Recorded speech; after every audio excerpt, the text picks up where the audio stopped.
Hey, good morning, good afternoon, or good evening to you, depending on when you're watching this edition of Hypnosis Week Live or listening to the audio podcast download version, whichever it may be.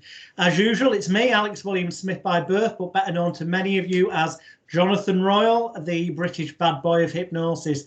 And wow, have I got another amazing guest for you this week, whose brain we're going to try and pick and get some nuggets from for you then to hopefully be motivated to visit the links that will be below this video or below the audio track on the podcast to be able to go and visit his website and chase down his live courses, his online courses at the moment, if we're still in lockdown, because this is being recorded on the 28th of April 2020, if you find it in the future.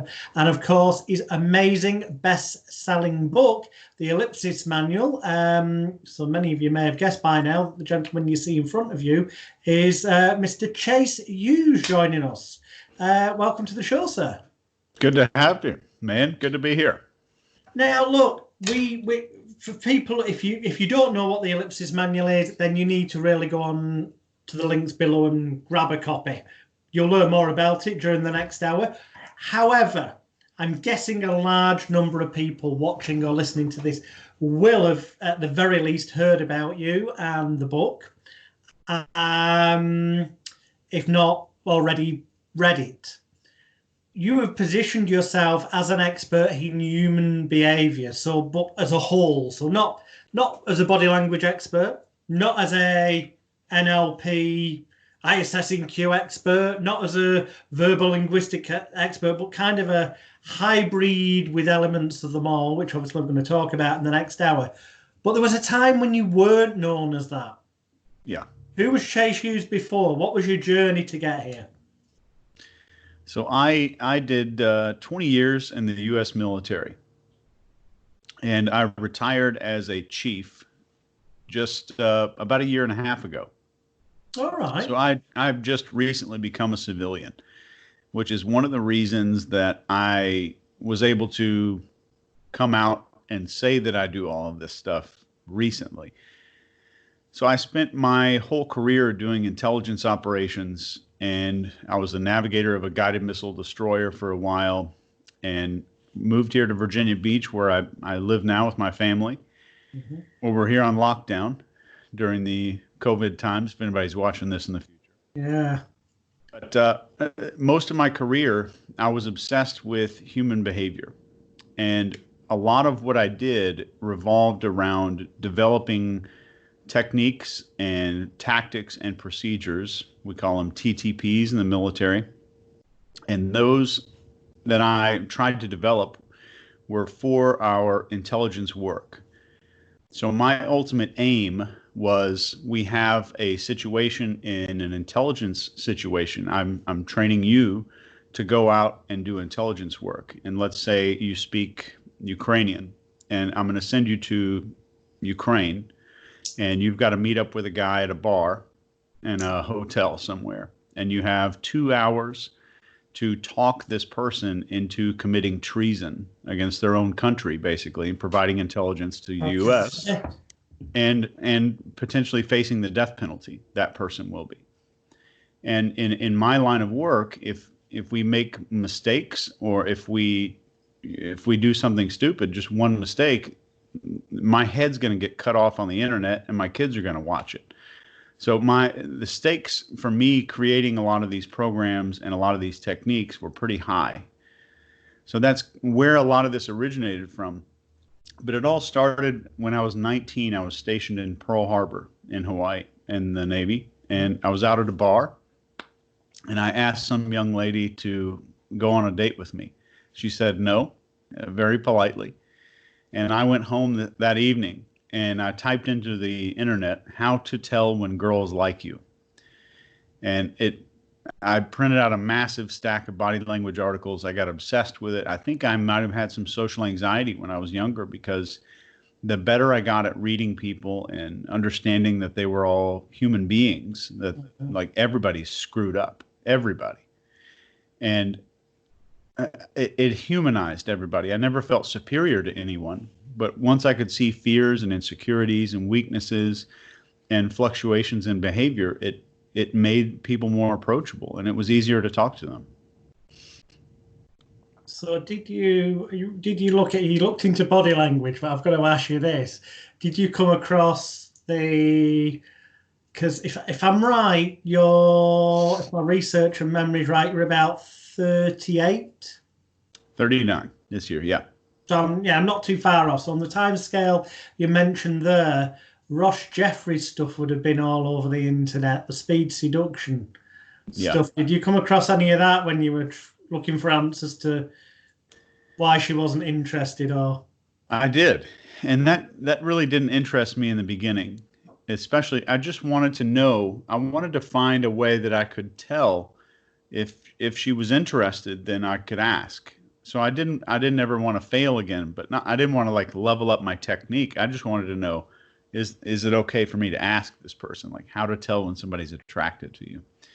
But definitely the influence and hypnosis stuff definitely came in later. And I spent a lot of our taxpayers' money getting training in a lot of these techniques and a lot of these tactics. And we continuously brought in experts that said they were great at, influence. I could persuade anybody to do anything. And we get them into a room, they're great at writing books about it. They're great at teaching it up on a stage. But when it comes time to do it, and you're put on the spot to actually produce some kind of result, it was sad. A lot of these people couldn't perform what they were teaching that they could say they did. Yeah. And that was concerning to me. So, and the reason I wrote the Ellipsis manual is because it was the book that I wanted to read. It was the book that I needed. So we combined a lot. We invented a lot of new techniques and new procedures, because reading people, if you go buy a book on persuasion or even the books on hypnosis, really, they tend to treat everybody as if they're the same type of person. Like, here's a technique that works most of the time for most people in some situations. And that's great for therapy, maybe, but it's definitely not good for intelligence work. And it's definitely not good when the stakes are really high. Oh. No, I mean, first came across, the only way to put it is, I'd call it, I don't know, I'm saying intelligent, I suppose it is the same. If British Army, similar things. One of the guys I studied with years back, a guy called Delavar, who, if he was alive still, would be best part of 100, but he's no longer with us. His parents and his grandparents were also hypnotists, except it was back in the day when it was called suggestive therapeutics. I mean, I'm really going back. And his family, during the war, helped run these drug hospitals. So they used to give people in the ration packed drugs, basically, on the battlefield. And then they come back and they're addicted to it. And he put them to sleep for a week, hypnotized, so they'd go through the cold turkey without any discomfort.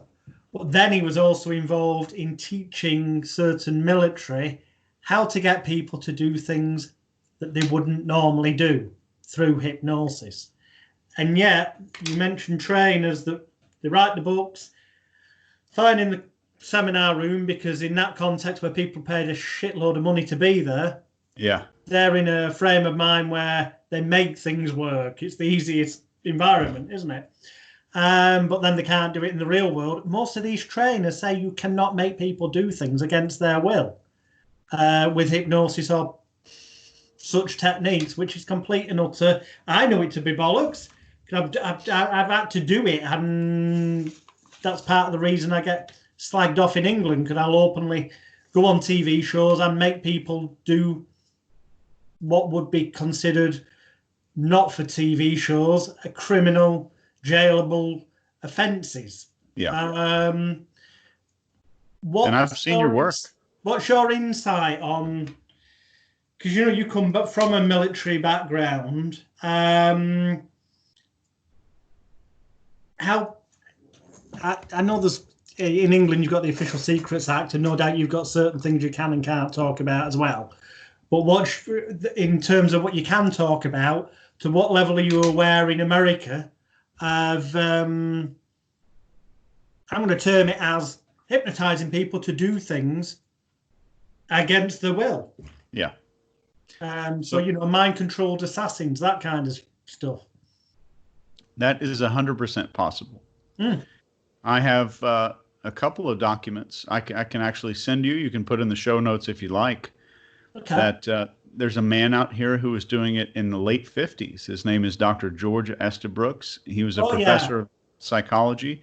I went to his home. I have access to his notebooks, his research papers, everything. And he was the guy who kind of invented the Manchurian Candidate concept. And keep in mind, MK Ultra, wasn't he, through the CIA? Yeah. And keep in mind, I mean, the MK Ultra program started out with very good intentions from very patriotic people.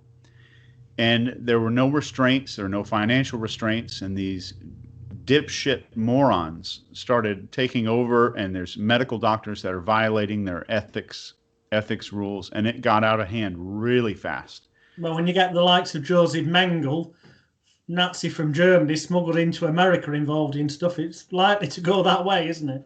Yeah, and a lot of people think that's just a conspiracy theory, but it's a fact. If you want to Google it, it's called Operation Paperclip. We pulled all the Nazis here, gave them some kind of a witness protection program kind of a thing. But Estabrooks wanted to do the Manchurian Candidate programming to send army officers voluntarily. He wanted to get volunteers across enemy lines with secrets, but the secrets were compartmentalized in another personality or another side of this partitioned brain of this person.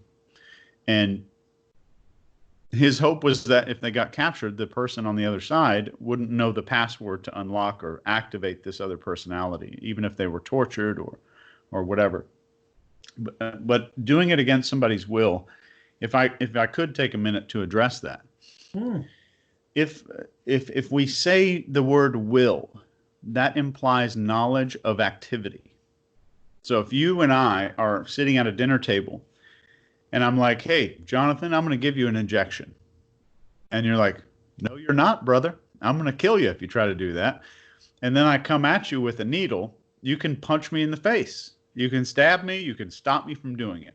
Well, I could try, but I've got a funny feeling you'd have an advantage with your military training. Maybe.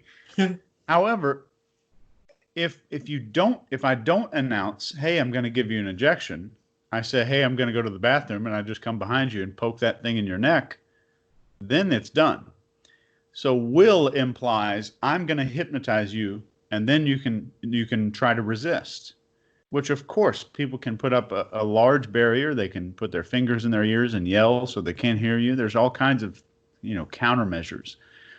But if it's done without awareness, then it's absolutely possible.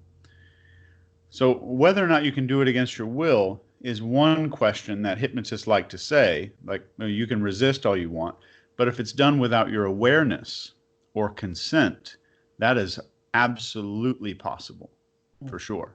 I mean, you're completely right, but I would categorically state as well, from my experience, that you can let people know, challenge them to try to not be hypnotized, and end up in what most people will call a hypnotized, mind-controlled state where you can make them do things, and afterwards play the footage back, which I've done this for TV shows in England. Magicalguru.com, Hypnosis Week, go on there, there's videos of me. The people knew they were going to be hypnotized. They had to resist. They gave me 8 people. Of those, 3 of them did manage to resist in the time constraints given. That's the key. If I'd have had longer, I reckon I'd have got more than 5 out of 8.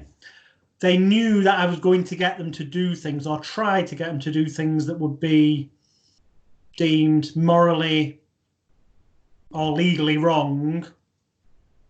And ultimately, we did end up getting people to shoplift. We did get people to reveal to me their computer passwords, bank sorting codes, so I could go and empty the bank accounts and stuff. I mean, we did end up giving them the money back. at a later stage. So I'm now, don't have to come after me, please. It's okay. We did get consent forms after the event. But it's about how you go about it. Delavar used to say to me, it's perception, will and consent or moral values or codes. Your hypnotherapists get taught you can't make people do things against the moral code, so therefore you can't have a mind-controlled assassin. But Delavar said, well, simple. Hypnotize them, make them think they're like 5 years old playing cowboys and Indians, and that when they see a person dressed a certain way, that they'll take the cap gun from the pocket that they'll find inside to shoot the big bad Indian. And that's what they think they're doing, so it's something that would fit within their moral code. Yeah. You know? It's so true. And this harkens back to the Sirhan case. Yeah. For anybody who doesn't know, is the guy who shot Bobby Kennedy, and who there's a tremendous amount of evidence that suggests that there's a possibility that he was programmed, for lack of a better word, to commit the act. And I've corresponded with Sirhan a few times, just because you have to do handwritten letters. And he declined an interview. I tried to go out and interview him. He's in prison in San Diego, California right now. And his final chance at parole just a couple of years ago was disapproved. Yeah. Because you mentioned briefly before about splintering of the mind. So for people at home who may not know, this is psychological. Often with MK Ultra, it was trauma or pain or fear would be used to emotionally overwhelm somebody, so that they would repress, as it gets called in therapy, what was going on to try and protect themselves, disassociate from it, and that could create multiple personalities. DSM makes mention of multiple personality disorder, used to be called, well, it also gets called bipolar now as well. It's nowadays they call it dissociative identity disorder, DID. Yeah, different. You look, DSM-4 called it different things to DSM-5, which is a workable fiction to sell drugs anyway. But that is kind of the stuff that Esther Brooks went into as well, didn't he? Absolutely. And there's three types of multiple personalities, or three types of dissociation identity disorder, dissociative identity. One is traumagenic, and traumagenic means that it's formed by trauma. Animals do this all the time. A zebra gets attacked by a crocodile and the animal's present conscious awareness is not really there right now. They go somewhere else. And humans do it too, especially kids. Kids who are abused or physically, sexually, emotionally, they tend to compartmentalize the experience into another place. So that kind of creates a trauma partition in the mind. And the second way that is more common with the MK Ultra stuff is called iatrogenic dissociation. And iatrogenic is just a fancy medical word for illness created by a doctor or medical provider.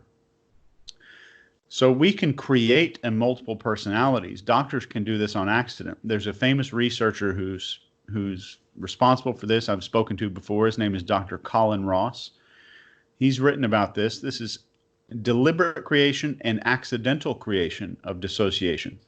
So imagine just sitting there with a therapist, and you go in there with depression, and he has you take a dissociative scale assessment, and you take that test, and the interpretation's up to him. So he tells you scored 18 out of 20 for multiple personality disorder. Now, I'd like to ask you a couple of questions. Do you ever feel like there's maybe another part of you that wants to do something else? Of course, we're all going to say that. We're all going to say yes. And then why don't you let that little boy come out? What does he want to say right now? So then these questions are just leading and leading and leading to where this person's convinced that they have it. And that's the iatrogenic creation of it. And of course, you can do this under hypnosis, and we can do it to where it's not a disorder as well. Because the disorder, we can have an alter ego that doesn't ruin our life. At that point, it's not a disorder. It's just dissociation. So Mm-hmm. we can do this in therapy because just going back to the root of this, there's documented cases of dissociative identity disorder where one personality has glaucoma and the other one doesn't. Yeah. And one has diabetes and the other one doesn't. So if it's possible to create an alter just doing this that doesn't ruin their life. So can we have someone who has depression, can there be an alter that doesn't? Or that someone that suffers from severe imposter syndrome or phobias or fears or eating disorders, somebody who overeats too much. Can we have another part that acts as a drill instructor, a little drill sergeant that goes in and takes care of it? So that way the brain, there's not a trauma partition there. So the habits that the one personality starts to learn go into the other part of that person. And I thought that was a brilliant way to put it. And of course, it's been used for all kinds of intelligence stuff, but I thought it could be really helpful in therapy. Yeah, definitely. I mean, when it's done nefariously, as it were, MK ultrafied, tend to have when they're installing the trauma or the disassociation, or they're abusing somebody, torturing them, sexually abusing them, whatever. It tends to be, from what I've encountered, especially in the works of Fritz Springmeier,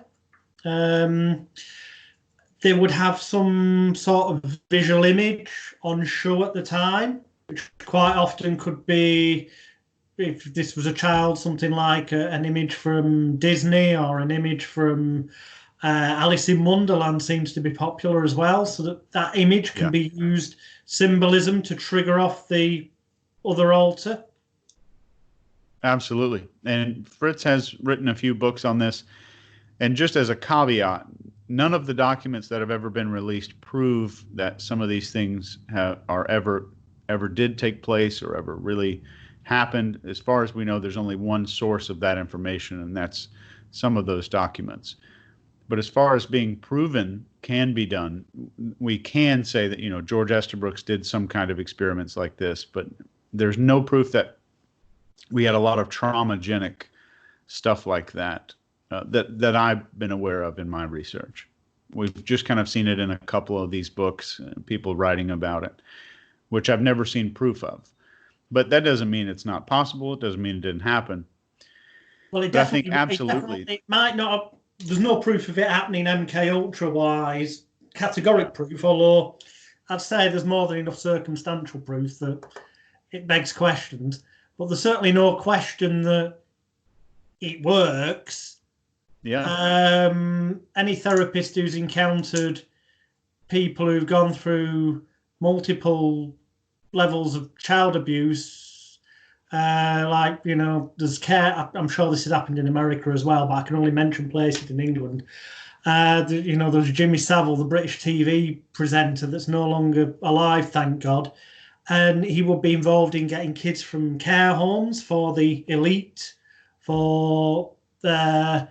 and these people would be raped multiple times by different people. And going through therapy, their stories that have come out of how they've had to break down those alters and treat each one, because you've got to make it whole again, the person, which is something a lot of people miss when they're looking at stuff if they're trying to help cult victims.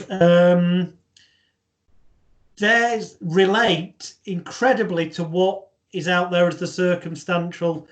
You relate the two, and it's like, there's too many coincidences for it not to have basis. There are quite a bit. And one of the really bad ones was a guy named Dr. Ewan Cameron, who was a Canadian. How do you spell his first name? Ewan. Is it E-W-E-N? Ian. I'm going to check. And he conducted experiments on behalf of the CIA at a place called the Allen Memorial Institute. And just as an example, and this is proven, the Canadian government's even rewarded them multiple sums of money for everything that happened. So these people were victims of MK Ultra, and they got paid back because they sued the government for participating. So like there's one woman who goes in, she has just depression, And she's so excited to work with Dr. Cameron. And she's just thrilled because he's this famous psychiatrist. And she goes in there and gets massive doses of LSD on a regular basis for 2 months. She's put into an induced coma with her eyes forced open, watching videos on repeat with headphones on her head on repeat. And they called this repatterning, is what he called this. And when the patients started coming out of the Allen Memorial Institute after Dr. Cameron violated all of his ethics principles and treated them, I say the word treated with big air quotes around it. They were incontinent. They couldn't control their bladders. And he had erased all memories back to the age of around 1. So they had no idea who they were, their family, their address, nothing.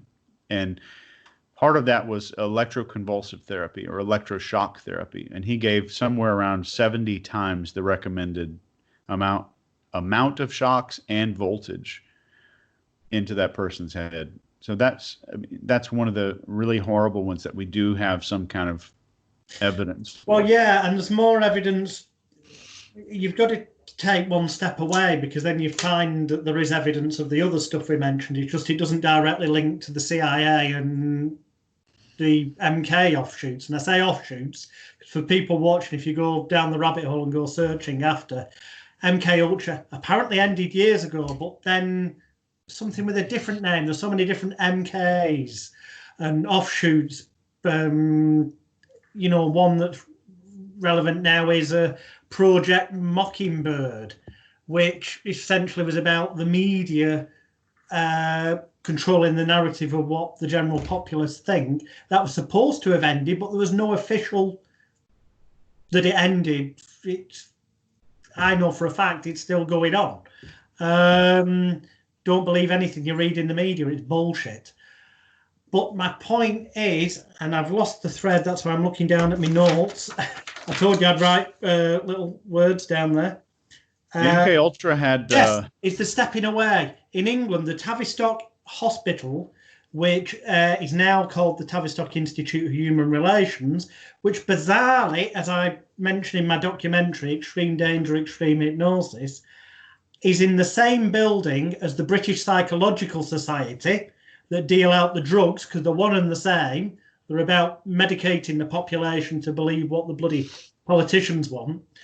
The Tavistock Hospital, which is how it started, is where MK Ultra started, and then it branched out into America with CIA. It wasn't the CIA who actually started it, but if you look at the Tavistock Hospital, there is evidence of them sexually abusing and torturing people. Yeah, it's one step distance. Nasty. Yeah. Now, in more up-to-date terms, because your book's not about sexually abusing or torturing people. However, there is the use of fear. Fear is mentioned in there, which is a more low level of it. Can you tell us a bit about those extremes? Because one end obviously is laughter and feeling good and being relaxed. The other end is fear and stuff, and then there's a whole myriad of things in between. What is it you teach the reader and your students? So if a person experiences fear, it makes people predictable. Fear increases predictability, and it increases focus. Anything that is a potential threat to human beings automatically generates immediate 100% focus.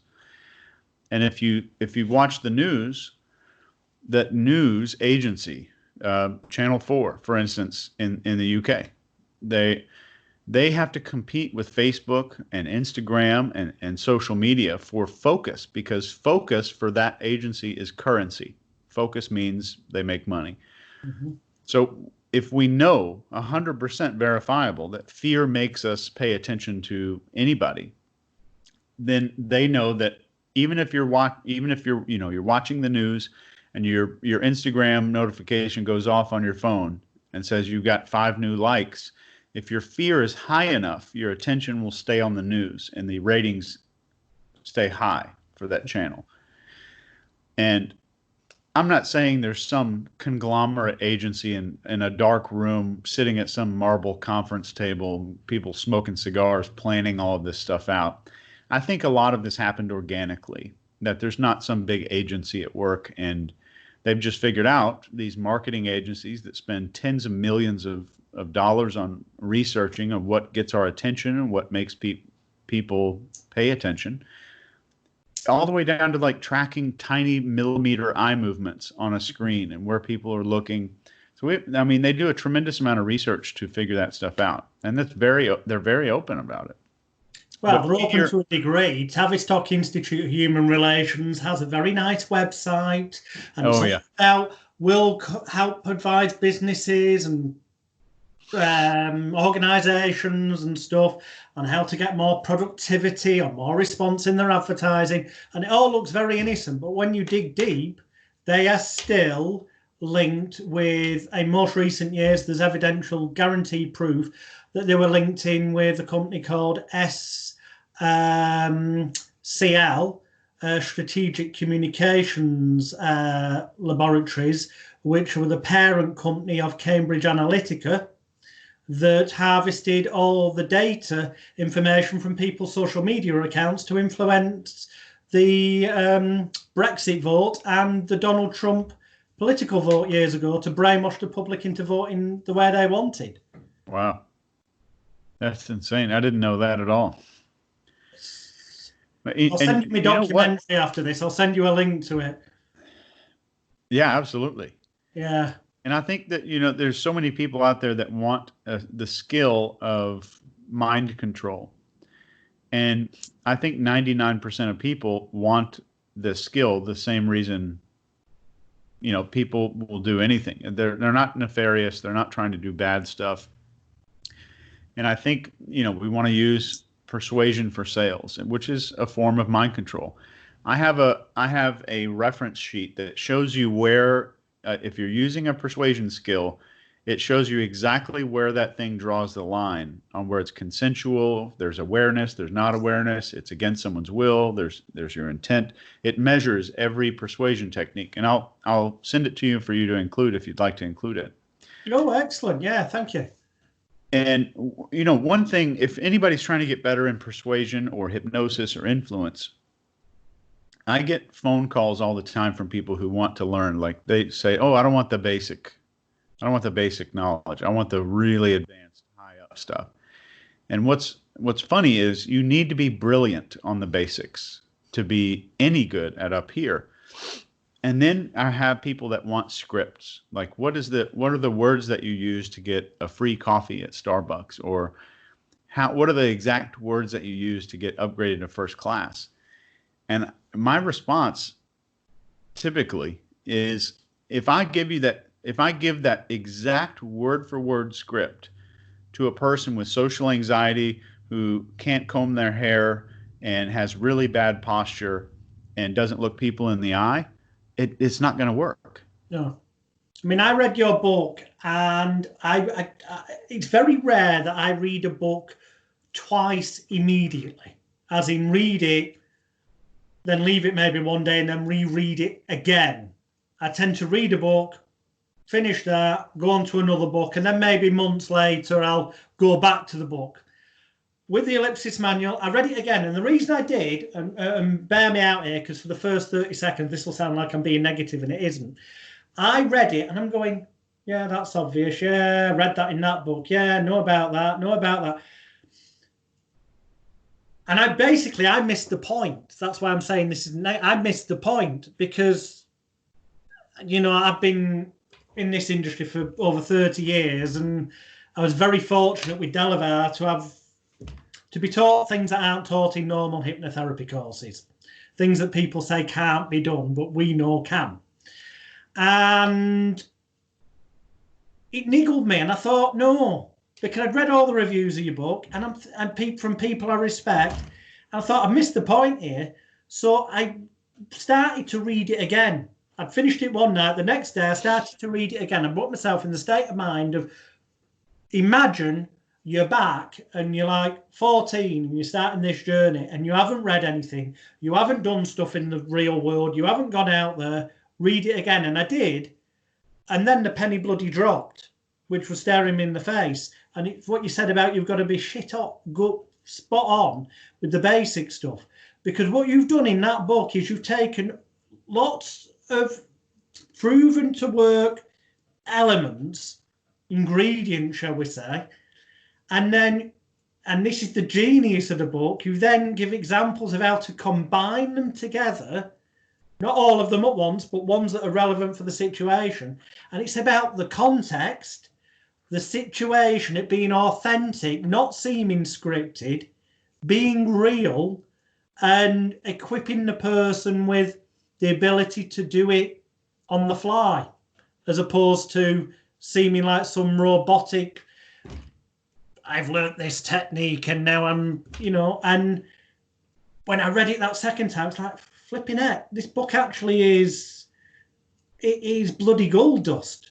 It really is. You've just got to, some people watching this, if you've not read the book yet, or if you did read the book and you made the mistake I did the first time of thinking, I've read that elsewhere, yeah, so you kind of didn't see the bigger picture, read it again. Or if you're reading it for the first time, read it and don't let stuff you already know get in the way, because it is bloody gold. And one of the key things is it's about the person being adaptable. That's what I got mostly from the book, that it's about being adaptable, making it authentic and drawing out from the person in front of you all those cues that you can then use, you'll explain it better than me in a minute, to formulate something that will work best there and then. Yeah, for sure. Now, in your words, how would you explain that? Because I know you'll explain it much better. Well, I mean, like I was saying a few minutes ago, if I gave a script of what to say to somebody who's, for lack of a better term, a loser, and doesn't have their shit together, so to speak, a big thing, when I was 21, I studied pickup. I made the mistake of doing that. And my mentor was a CIA psychiatrist. His name was actually Milton, not the same guy. Yeah. But I told him I was studying this stuff, and I'm like, man, you got to see this. They've got it all mapped out. And he had me bring all these books to a restaurant for lunch. So I met him for lunch, and he said, bring all of your pickup books that you bought on the internet and bring them here in your backpack. So I get to lunch, and he says, put the books on the table. He's 70 years old, and I'm 20. So I said, yes, sir. Put all the books up, and he said, open any book to a random page and find me a technique that isn't a way to fake or pretend like you have your shit together. And it blew my mind. The entire process was a way to fake like you're a man. Like, I'm going to pretend, and I'm going to trick somebody into thinking that I've got my shit together. So I realized that influence is a byproduct of basically having it all together. When we have authority in an interaction with another person, the authority happens because we're sending all kinds of nonverbal signals. I get calls from people, I want to take control, I want to be, I want to learn the super advanced stuff. And I say, well, let's do a video call really quick. And their house looks like shit. There's stuff covering all the flat surfaces. There's dishes piled up in the sink. There's piles of laundry all over the place. And I'm thinking in my head, like, you want to control other people and you have zero control over yourself. And that bleeds out. People spot that stuff. Our subconscious, our language, just me speaking right now, our language is new for our species. It's brand new in the overall timeline of things. Nonverbal communication is 100 million years old. Our brains are very good at picking that up. The problem happens when that mammalian part of our brain is not capable of speaking English. It can't speak any language. So when it sees something and it's like, whoa, that's a red flag, it can't talk to you and tell you what it saw, but it can give you a gut feeling, and it can let you know whether or not to trust somebody, whether or not to be compliant, whether or not to obey. And that is the scary part, that it's not what you say, it's the person who's saying it that's more important. If we go to the top Fortune 500 companies of all of the US and all the UK, anywhere in the world, and take the top sales guy from each one of those companies, the number one guy in sales, are they going to be the guy with all the books, scripts, and all the sales? They've been to every sales training? Or will they be the guy that can read anybody? They have extreme social skills, and they have the charisma and the ability to talk to anybody. We all agree. It's unanimous. It's the second guy. Nobody says, wow, I'm the number one sales guy thanks to those scripts, or thanks to that PowerPoint training I went to. It's the type of communicator that we are and how good we are at showing up and having authority, connecting to other people. Then the persuasion skills are on fire. The persuasion skills work on their own, but when it's spoken by somebody like an authority figure, somebody with real strong charisma, strong social skills, that's what makes them on fire. If we put Milton Erickson versus Bill Clinton in a job, you need to go into a public place and ask somebody to do something for you, Bill Clinton would kick his ass. Oh, yes. And I respect Milton. I have 50 of his books here behind me probably. And he is a major contributor to the field. He's the smartest, best hypnotist that ever lived, probably. Well, still, we'll agree to disagree on that. He was a psychomaniac, bloody nut job who liked to torture people and leave them in stress positions at funny angles against walls, or Milton? Yeah, or sexually abuse them and stuff. He's a complete, and as a hypnotist, he was pretty crap. And he admits I don't know anything about that. Oh, he admits this in his own journal magazine that he published. That he got great joy out of taking psychiatric patients, placing them in trance, and then putting them at like 45-degree stress positions, resting on the head against the hospital wall and leaving them there for hours because he found it hilarious. Or encouraging clients, female clients, to come wearing less and less clothing each session. I'll send you. I'll make a note. I'll send you my biography of hypnosis that exposes him. But you're right, Bill Clinton. Wipe the floor with him. Well, I mean, if we take Milton Erickson out of it, Bill Clinton versus like a really, really good hypnotist, Bill Clinton would kick their ass, because that skill is what makes people obedient, what makes people start to recognize that there's an authority figure here, or I'm very connected to this person. And we hear people say it all the time. Like when I spoke to Bill Clinton, it's like there was no one else in the room. There's like a bubble that causes that reality. So who the person is that's doing the technique is really important. And that's my extremely long answer to your question about the Ellipsis manual. Excellent. I wouldn't say that was long. It was just descriptive. Yeah, like that, because you brought up Bill Gates and you said, oh, put him against a good hypnotist and Bill Gates would win. I disagree, especially if that good hypnotist was one of the ones that had taught Bill Gates in the first place. Because, Bill and pretty much all politicians do have, unbeknownst to the general public on a large level, although in recent years they have been more open about the fact that they do training with body language experts. That's why you see a lot of stand-ups like they come to when they're talking, they'll do a lot of this with the hands, the open gesture and all that. They actually get taught by body language people this stuff. They do so-called NLP, verbal linguistic courses now. They've admitted that in interviews. But the stuff that they don't admit in interviews that they do get trained in, which arguably comes under the banner hypnosis. So I would say if the person who taught Bill went against Bill, we'd probably have a draw. Well, I mean, there's plenty of people out there with extreme levels of charisma that have no training, that are able to do whatever they want with people, like a Charles Manson kind of a guy, or somebody who is a cult leader personality who has that really strong charisma. And I think that's what makes up most of our elite level of salespeople around the world, the most influential salespeople.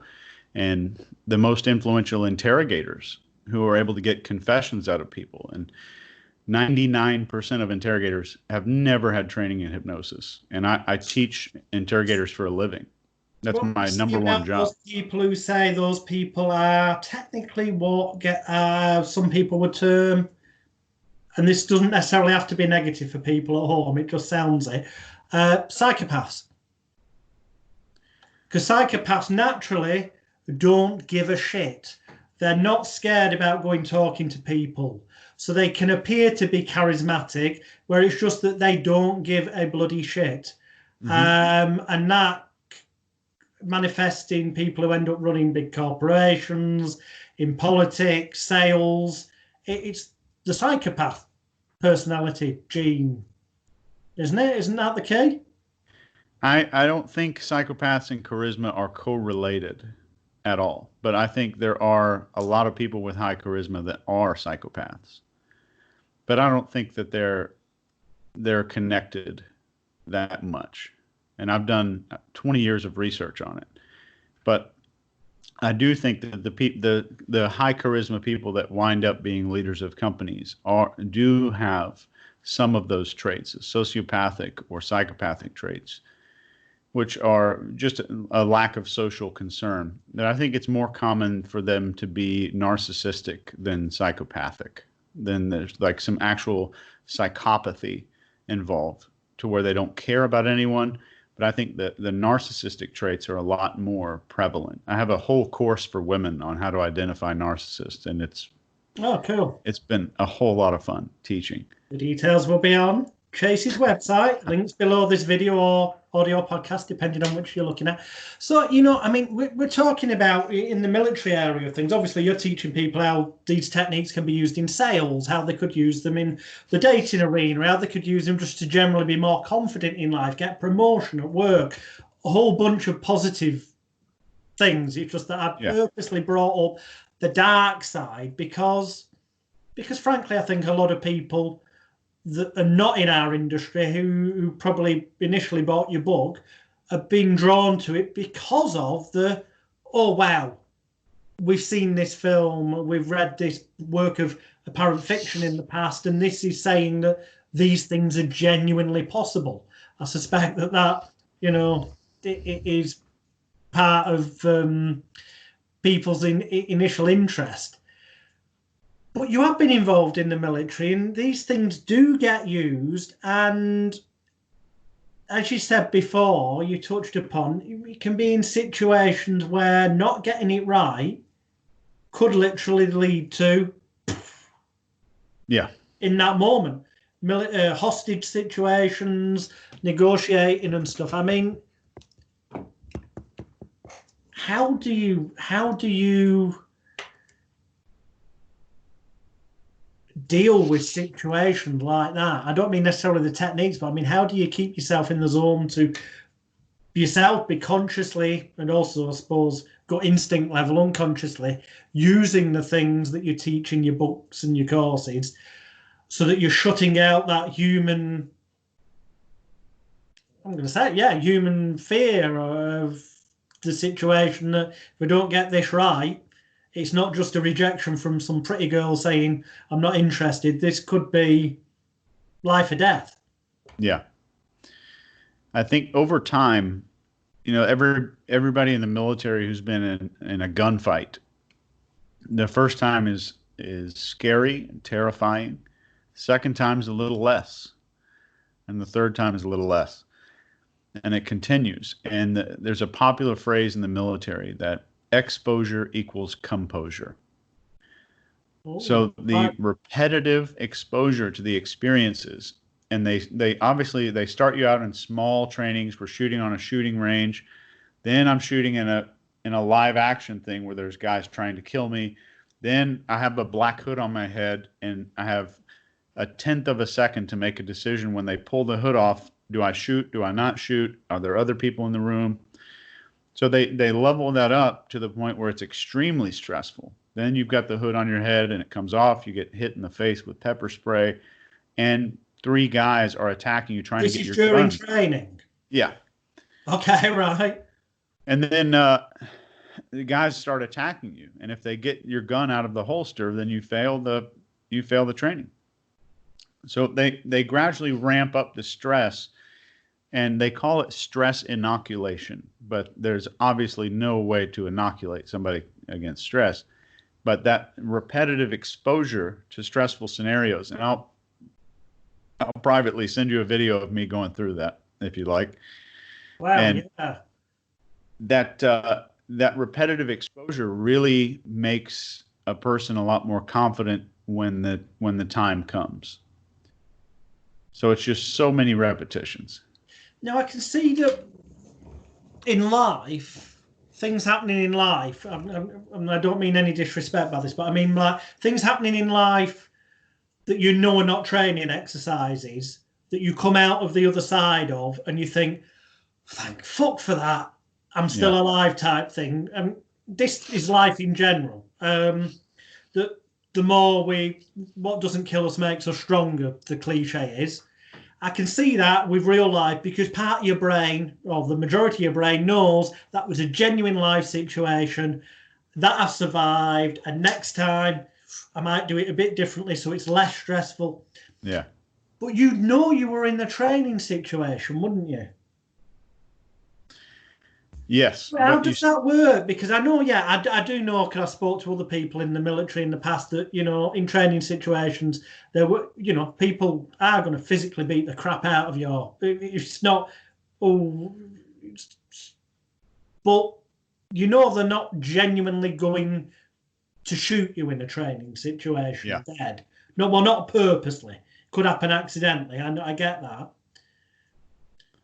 So how does that as effectively inoculate you when there's part of your brain will know that this isn't a total, genuine life or death situation? I can't quite get my head around that. So it's not the brain being exposed to life or death situation is not what inoculates you against stress in combat. When we go through training, there are consequences, like you fail the training, you have to start over, or you can't deploy, or you're going to get shot by a really hard piece of wax that's not a real bullet, but you'll get shot by that. But the training also gives you muscle memory. So I'm in the training, we're filmed by cameras, lots of cameras, all the way down to where I have to drop a magazine, grab a new magazine, load that up, chamber a new round into the gun, and get a round out in less than a second. So it's down to tiny muscle movements, because in a life or death situation, your fine motor skills go away. So like, think of like if you've ever panicked and then tried to dial a phone number on your phone. It's very hard. Yeah. But they only go away unless you've trained and trained and trained to do those muscle movements. The second thing is that during our really advanced gunfighting courses, you can't make facial expressions. Your face has to stay completely still the entire time, because our physiology creates psychology. Like if we're grimacing, we'll increase stress hormones. If we're frowning or gritting our teeth, we create stress hormones. So we're repetitively learning habits, so that when combat does happen, it's not necessarily that I've been through stress before. It's the confidence I have in my training that helps me to calm down.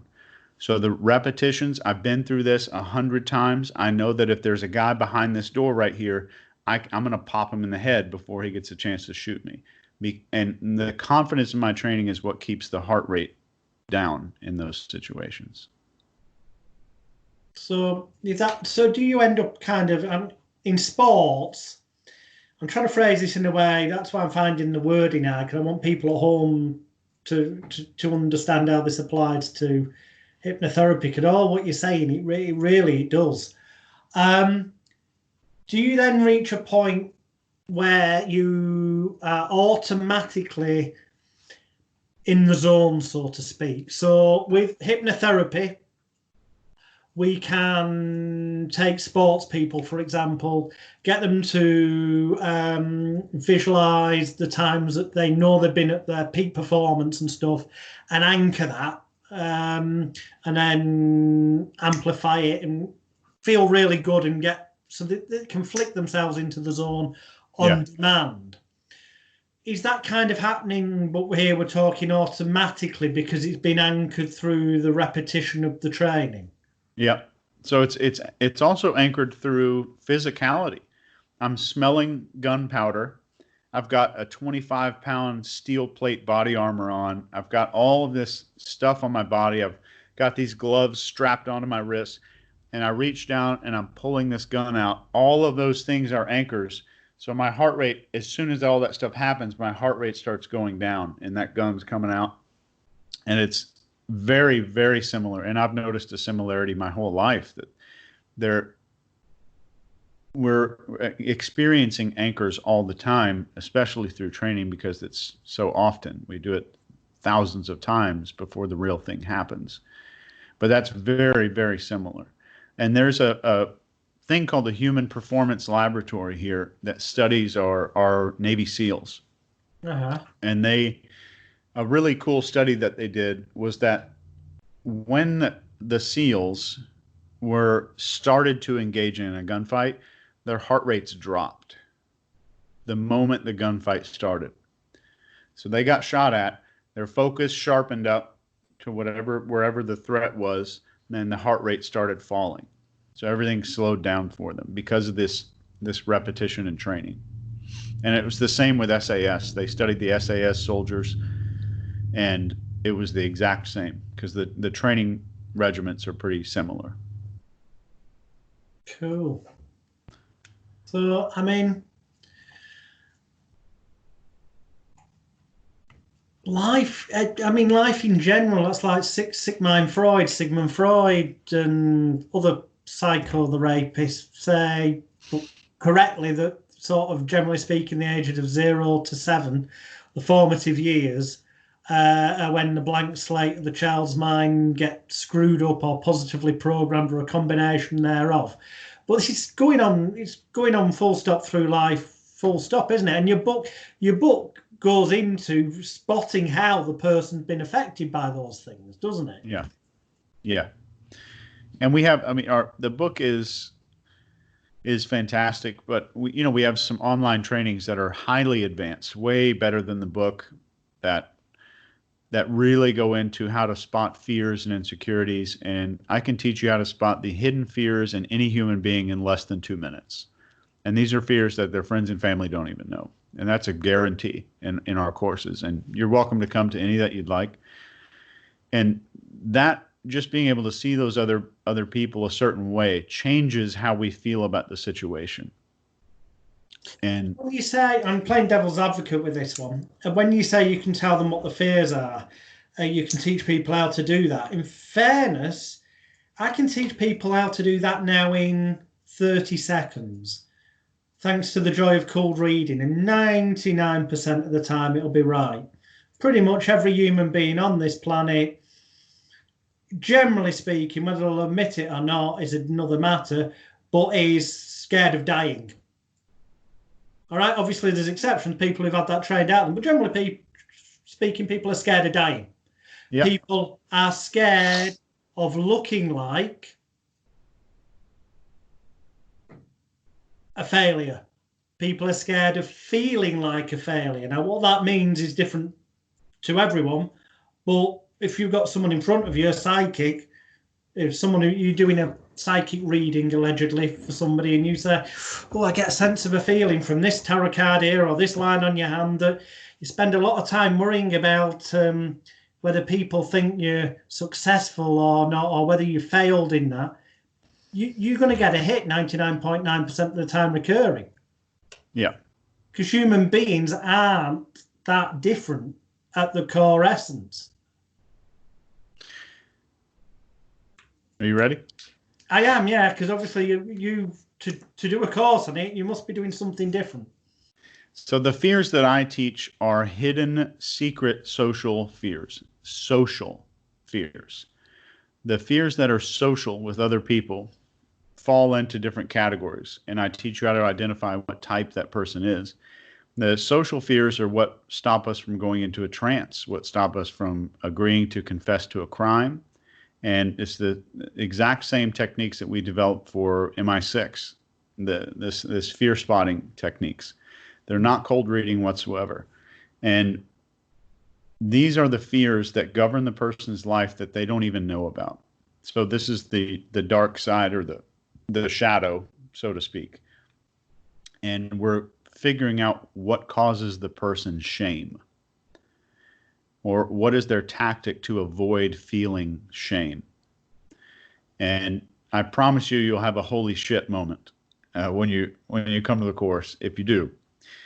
And that in the conversation, we're taking a step away from cold reading, and we're looking at indicators of social fear, because the social fears are what govern their decision-making processes. So my words and my techniques and everything I'm going to say, if I'm a hostage negotiator, will be driven by understanding that that fear is running that person's life. We're all afraid of some things that are general, where we can say you're afraid of rejection, or you're afraid of feeling like a failure, or death, or public speaking, which is a big one. And those are fears that kind of sit in the background. They typically don't run our lives in especially social situations. So where I'm a stage hypnotist or something, and I'm doing a show, if I can spot the fears that prevent the person from going into trance, my pre-talk will change, for instance, as a hypnotist, to make the person go into trance a lot faster.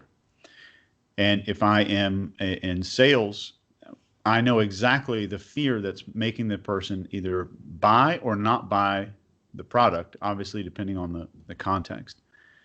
But it is very different from cold reading. Cool. And I'll prove it. I'll prove it to you in the course. No, I believe you. I believe you. It's just that I wanted to bring that up because there are certain things, as you've just said yourself, that apply to everyone. Now, when you get that wonderful word shame, I would add to that the word blame. In the sense of people want to avoid feeling shame, but people often want to avoid feeling a sense of blame, being at fault for things. And I think those two go together. Does that work with what you teach people? I don't, because obviously I haven't done that particular course that you've talked about. I'm just going off what I've used with clients and stuff. Quite often, people's lack of self-esteem can be because they're carrying around these feelings of shame and self-blame, which is the social stuff. And if you can get them to kind of offload that baggage, the rest of it falls into place. It's so true. And I think, when you can see somebody's shame and their shadow is what, Carl Jung described as the human shadow. We write down a few things we don't like about another person. That's typically what we don't like about ourselves. Yeah. And when we're a no, and I use this phrase a lot. If I'm a no to somebody, then I'm a no to that quality of myself. So me being a no means I'm judging somebody for being self-serving. And technically, that's something that I really don't like about myself. So we'll judge people, and typically we'll judge people around the things that we're secretly ashamed of. And that's where that shadow comes in. I think the shadow and shame are the same, if not just woven together permanently. And for people watching, listening, we're going to have to call. We've gone just over the hour, so we're going to have to bring this to an end in a minute. For people at home, it may seem like it's me that's kept bringing up negative or nefarious uses of these things. I know then Chase has very kindly and honestly answered the question, but it was me that's focused a lot on negativity. And the reason I've done that, just to clarify, because I genuinely believe as a hypnotherapist, it's all well and good having all these tools in your toolkit, that this technique will help somebody with that are all positive foundations and you've been taught positively. But if you look into the stuff that genuinely can make people do things against their will, then if you can take techniques, the underlying techniques that can make a mind-controlled assassin, how much bloody easier is it going to be to take those basic fundamentals and cure somebody's phobia or give them the confidence to stand up and speak in public, you know? It's going to be, think about it, a damn sight easier. So when you get resistant clients where that tool in the toolkit didn't work and that one didn't, and then, you know, you get the client that comes to you that's been to other therapists and it didn't work, well, use more what I would call nefarious techniques, but with positive intent. Because if it's positive intent and you help the client get the result that they want, then I would say that that makes it ethical. But we'll see. I don't know where that would lie on your ethical scale of if the person's come to you and they want a result.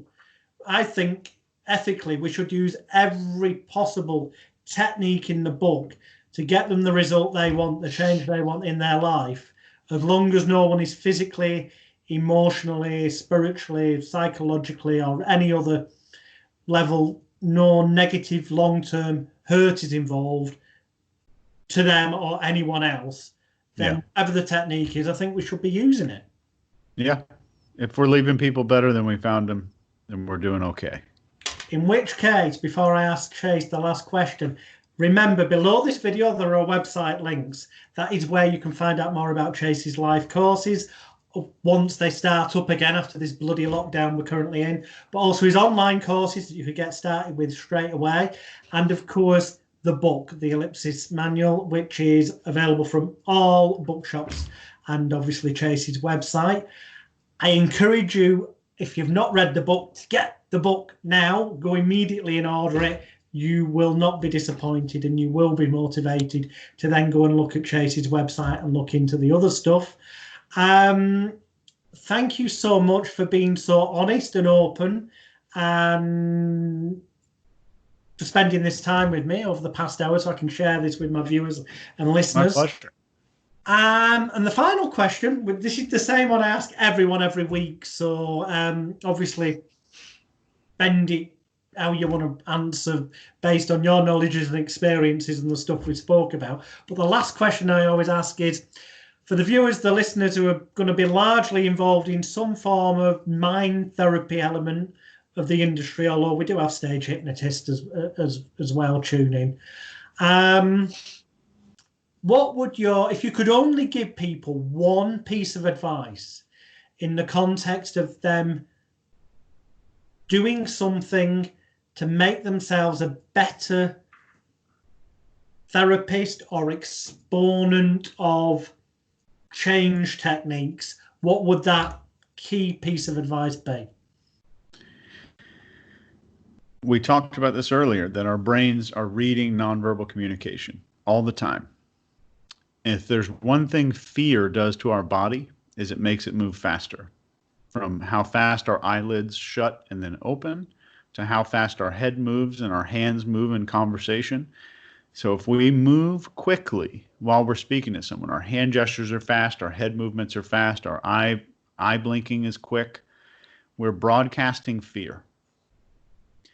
And here's the ultimate message, is where you speak from, you're speaking to. So if I'm speaking from a place of doubt or uncertainty, that's the place that I'm addressing in the person I'm talking to.